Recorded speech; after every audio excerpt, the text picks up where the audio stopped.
So first of all, I just want to give a big shout out to Marvel. I know you guys got a lot of things on your hands, but the fact that you guys felt the need to watch my videos and actually improve on the next season of Iron Man like you did, it shows that you really care a lot about what the fans want. Greetings everyone, and welcome to my humble little planet known as Pleb, where I'm its leader, Taylor, and today we're going to be talking about Iron Man Season 2. In all seriousness though, Season 2 is a huge improvement on what they were doing with Season 1. Like, I'm not kidding, every criticism I had on Season 1, they fixed in Season 2. The intro is 10 times fucking better than what it used to be. They got rid of the stupid fucking team that was along with them. They gave Iron Man a love interest, and they actually did some character development. And there's also different villains every episode. It's amazing. I feel like in real time, whenever it was being released, it got a lot of criticism for just being the shit that it is. But with all those modifications done, does it still make the show good? Or is the show gonna be bad no matter what? Well, I can answer that for you. It's a fucking banger. So on top of all those things we just said, we also get a huge handful of subplots that continue throughout the story.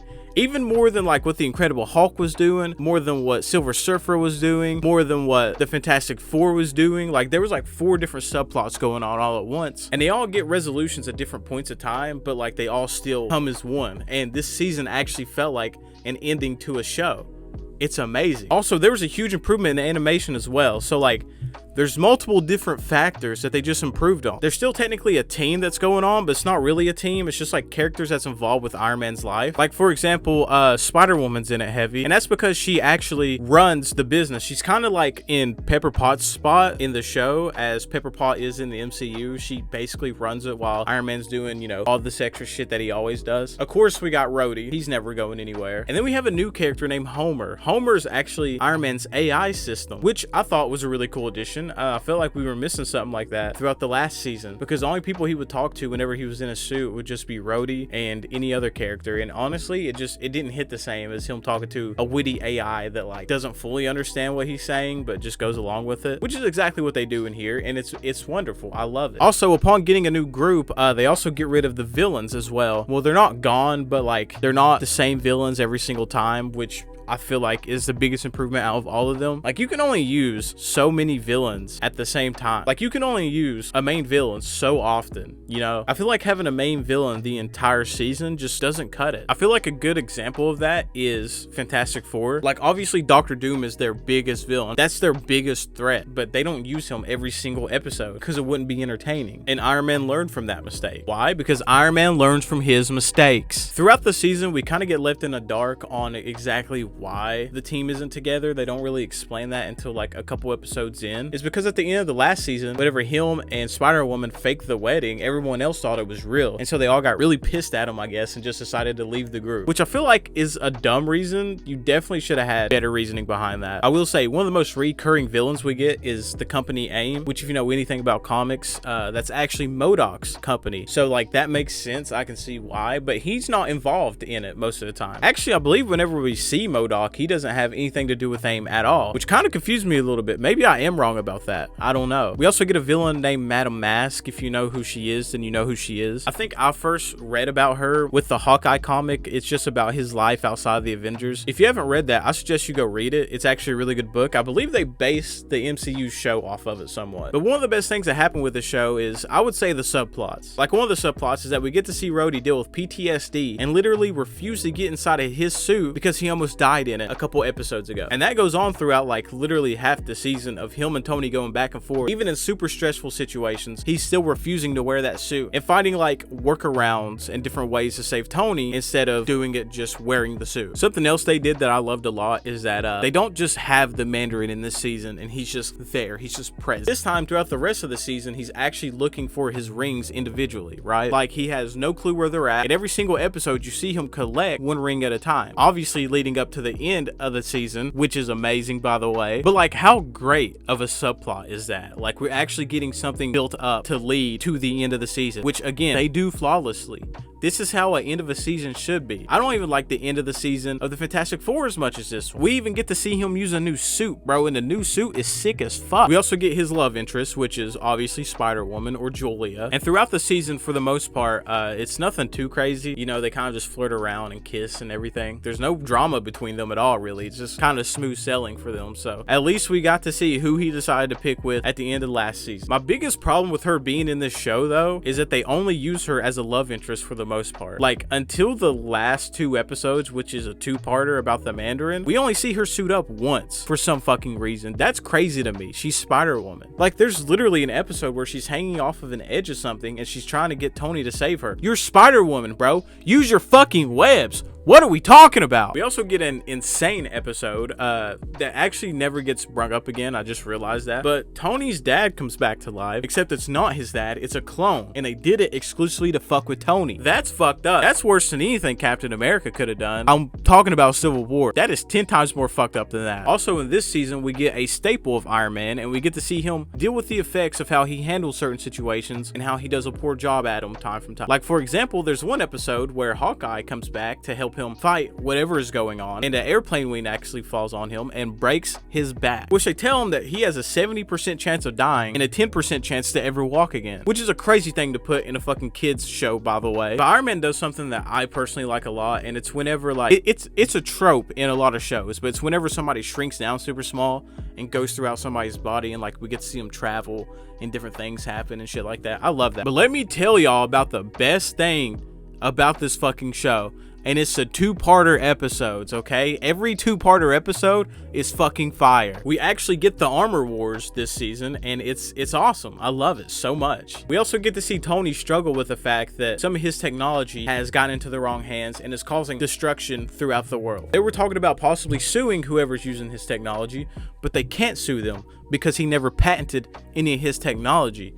And the reason being is because if he had to patent it, then he would have to throw out the entire blueprint of how he did all that shit out to the public. And he obviously didn't want to do that. So like, I thought that was a really smart detail that they added in there. I really appreciate that. But throughout this 2-part episode, we literally just see Iron Man going like door to door to different villains and just like beating their fucking ass, taking their suits, ripping that shit up. He slowly loses his mind as he does this because anything that could possibly be his, he wants to get rid of. It's kind of like how he was feeling during Civil War, how like he was weighing most of it on his shoulder and blaming him and the other heroes for letting any of this happen. Like, it got to the point to where the government was after him, Rhodey was after him, everybody wanted him to fucking stop whatever he was doing because he was causing a huge problem. He ended up obviously snapping out of it, and people still don't know that he's Iron Man. And obviously the public's like, hey, what are you gonna do about Iron Man? We're definitely gonna stop investing in you if you're gonna continue to have him on your payroll. So he fires Iron Man. But I will say, like, whenever he announced that he was firing Iron Man, he got in front of a press, and I didn't know what he was gonna say.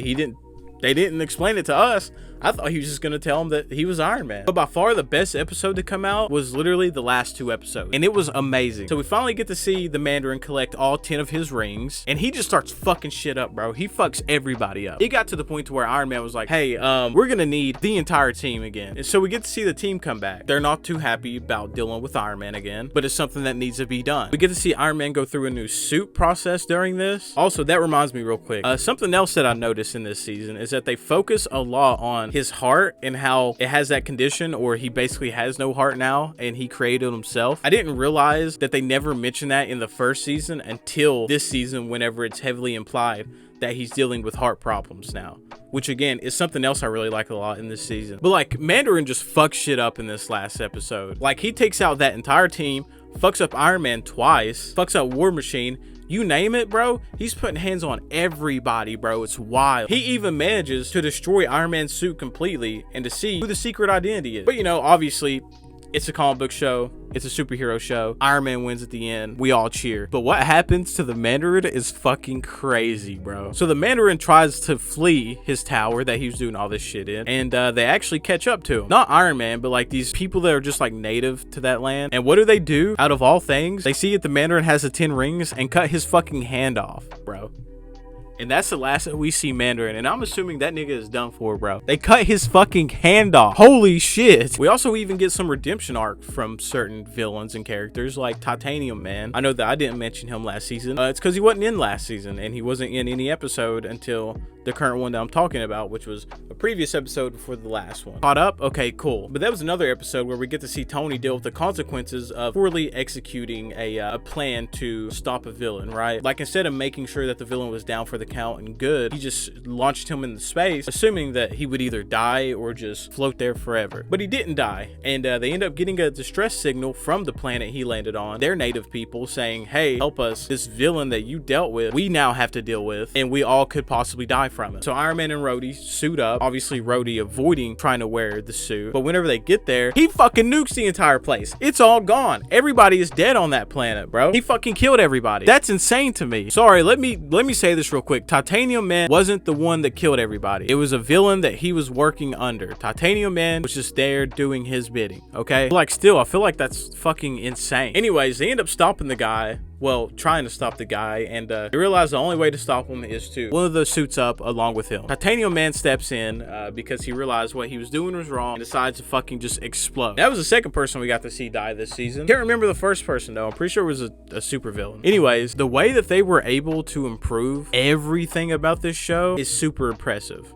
You know, it's definitely not like every single show where you have a huge improvement on literally every aspect of the show possible. And after watching season 2, I'm a little upset knowing that there's no season 3 after seeing the potential and the effort that they put into season 2, showing that it could be a lot better than what we previously got. I don't know, I'm hoping in the future that like whenever they start doing these remakes, maybe they'll touch up on Iron Man a little bit. I know that they'll probably make it different though, solely because the new age Iron Man has a heavy influence on how every other Iron Man media is going to be from here on out, which I guess I'm kind of fine with. I mean, it's whatever, but literally everyone take notes on how to properly redeem a show that was complete shit. All right guys, now it's time to talk about Spider-Man. Now I'm gonna be completely honest with you, Spider-Man has been the only series that I fully watched beforehand, and honestly Spider-Man's been the only series I've watched. Also, sorry if it looks like I'm sweating profusely, but like I'm recording this in my laundry room. I know I didn't say that earlier, but I'm recording this in my laundry room in the middle of summer with my AC off so don't fuck up the audio, and I am just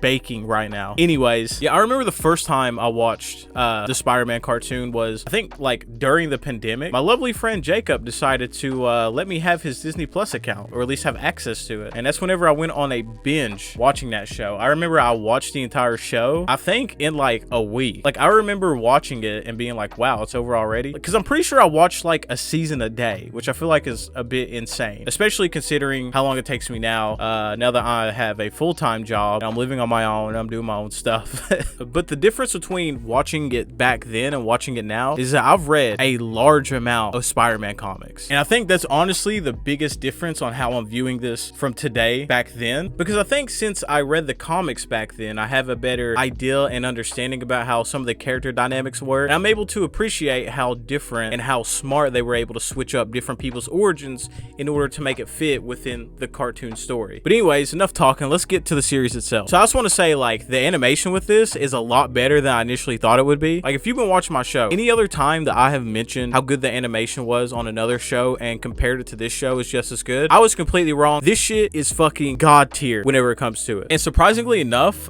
some of the shots reminds me of like actual anime. Like, it feels like some of it is anime inspired sometimes, especially with their facial expressions and how some of the fight scenes play out. But overall, like, the animation is just like perfection. It's like a 10 out of 10. It's actually crazy. There is one problem though, so I guess it's really a 9 out of 10, and that's sometimes whenever Spider-Man is swinging through the city, they use this like 3D generated version of the city, which honestly does not look the best, but it looks a lot fucking better than that shitty Iron Man suit up scene, so that's a win in my books. Something else I noticed, and I know I'm gonna sound like a hypocrite whenever I say this, but I loved the fact that there was no overarching story. Like, technically there was, but there actually wasn't, and typically throughout every other show, you know, I'm super critical of it because that's how you're supposed to keep your viewer engaged, right? Like, they have to know what is going to be the resolution to this story. But the difference with Spider-Man is the cast and all the characters that come along with this universe. See, I think the difference between Spider-Man and all these other shows is the world building. We're not dealing with a bunch of random side characters world building these different superheroes. We're just world building regular people that's involved with Peter's life, and I think that makes it 10 times more entertaining than any other show has done so far. Like, we get a love triangle with MJ, him, and actually Black Cat, which is really weird, but she's not Black Cat yet. Anyways, the best way I can describe it is that this is the comic book version of like a slice of life TV show.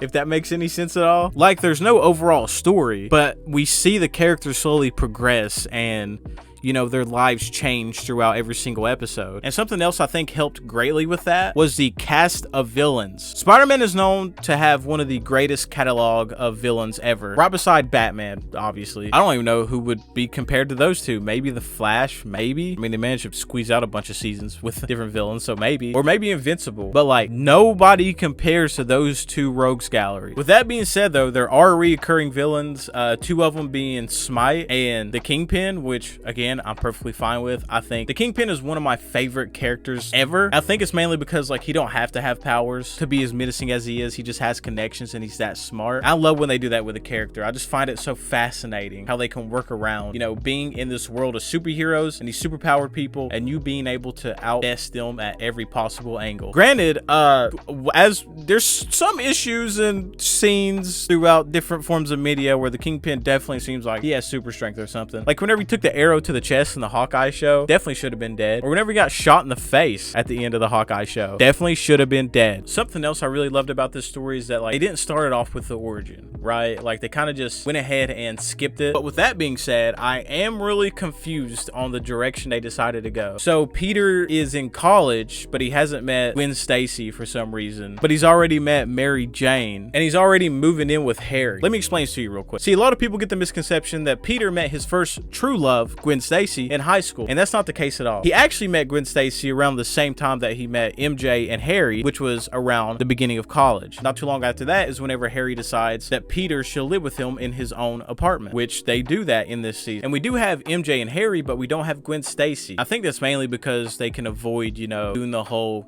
snapping her neck thing, which again, I feel like a show like this, they could have got away with it and it would have been marked as one of the greatest cartoon episodes of all time.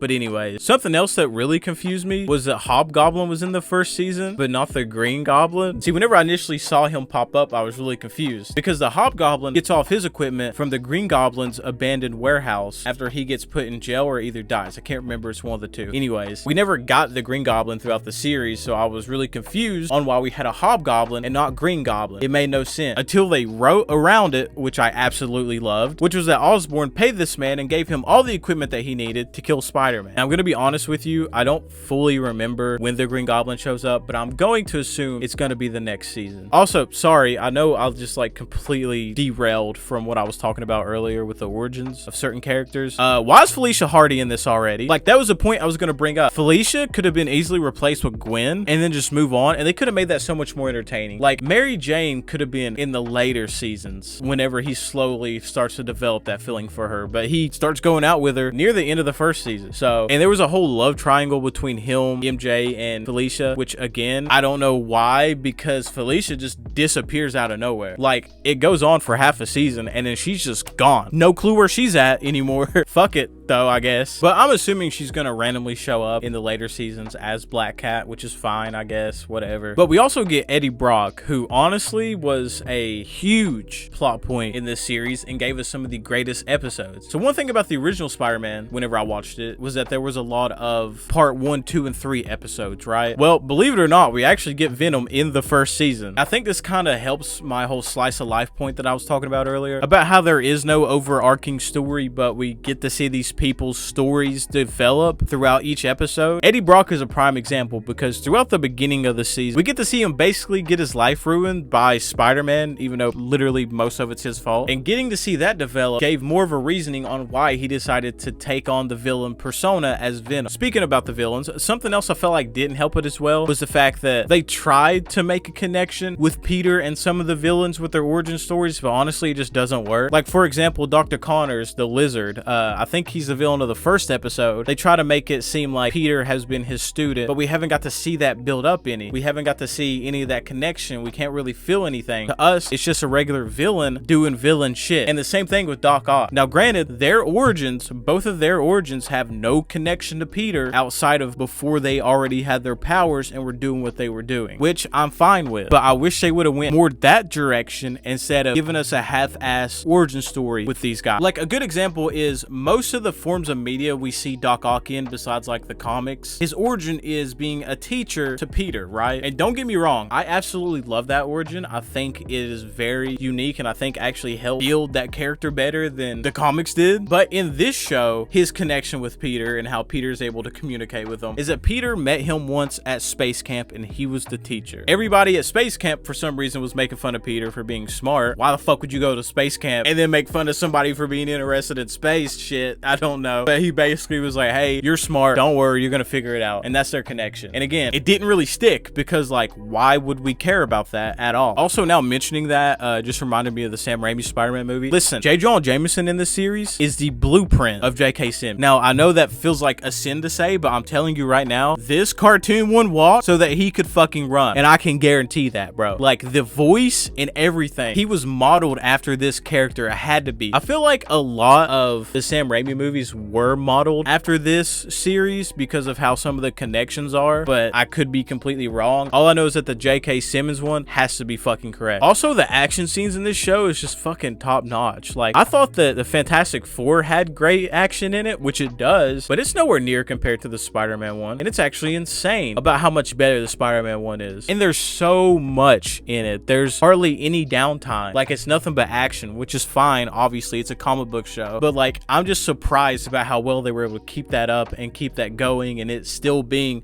as good as it is. God, this show is perfection, guys. Now, there are small things about the show that I really appreciate, especially after reading the comics. Like, they do include the fact that J. Jonah Jameson helped create the Scorpion, which is absolutely insane. Like, whenever I first read that, I was like, I don't know who doesn't know this, but like, they have to know because that's such a weird and crazy thing to throw in. But also about how they did his origin story. I love that. So we don't get his origin story at the beginning of the season. We don't even get it throughout the second episode. I think it's like the third or fourth one, and it's summed up super fucking short. Like, literally within less than a paragraph, they give us his origin, which if you read the very first issue of Amazing Spider-Man, that's essentially what he does. I'm not talking about Amazing Fantasy 15. I'm talking about the Amazing Spider-Man issue 1. See, the Amazing Fantasy 15 dedicated 11 panels to Spider-Man to give us his origin. But whenever time came around to release the first Spider-Man issue, it was reduced down to 1 page. And I feel like this is their way to paying homage to that in a way. It's almost saying like, hey, we know you know the origin, so we don't have to fully explain this, which also did surprise me because like, I'm so used to seeing his origin over and over again at this point. Like, everybody thought it was such a relief to see Tom Holland do it, but I never realized that they just completely like kind of tossed it aside with this show. We also get Mysterio this season, which again, I love his character. I loved him in the comics and I loved him in Far From Home. I do hate him in the Daredevil issue that came out in like the 2000s, which was like him. I'm pretty sure it was the issue where he died. It was like his last hurrah, and it was to convince Daredevil that for some reason he had the Antichrist and he needed to kill the baby for some reason. Mysterio killed Karen,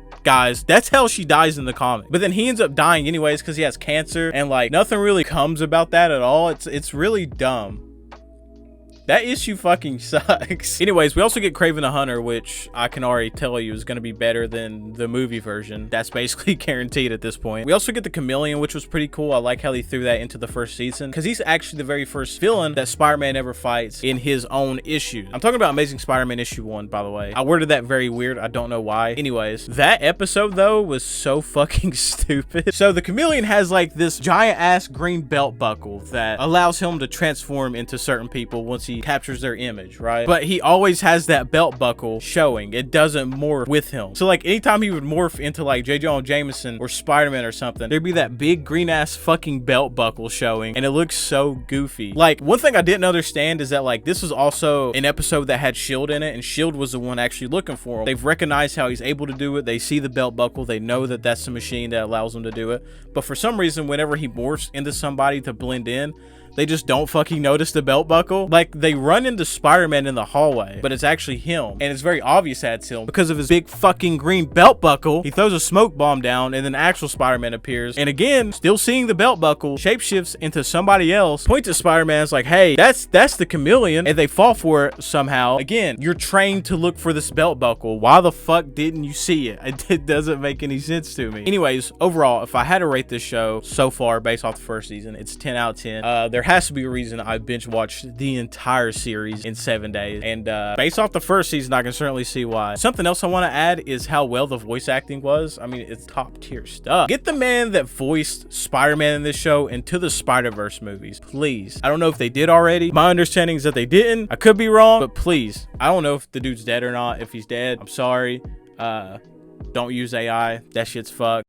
So while editing this, I decided to do some research, and I found out that he isn't in Spider-Verse, or he is. I can't really tell. It gave him the credit on Google, but like whenever I dug deeper into it, I couldn't find anything about it. Also, spoilers for the new X-Men series. I accidentally seen this whenever I was doing my research, but if you haven't finished it yet, spoilers. Apparently, he's not voice acting the Spider-Man that appears in that show, which is crazy to me because it's supposed to be this Spider-Man. Why the fuck is he not voicing him? That is mind-blowing to me. That is mind-boggling. What are we doing? But if he isn't dead, get him in those movies. He's perfect. Also, Kingpin's voice acting, perfect. J. Jonah Jameson's voice acting, perfect. Venom's voice acting, perfect. Venom was a fucking dog in this show, bro. I absolutely loved him. Anyways, thank you guys for watching. Next episode, I'm gonna be having a special guest, and it's gonna be a little bit longer. We're gonna be doing 3 seasons instead of 2, but we're going to continue to progress through Spider-Man, and I'm going to love every single minute of it because this show is peak. And I hope you're watching it with me, taking your time out. It takes me like a month to make these videos because of my job, and then I gotta edit them and then all this extra stuff. But if you enjoyed the video, leave a like. I guess it's up to you. I'm not gonna force you to do it as far as you're aware. Thank you guys for watching, and I'll see you in the next video. Goodbye.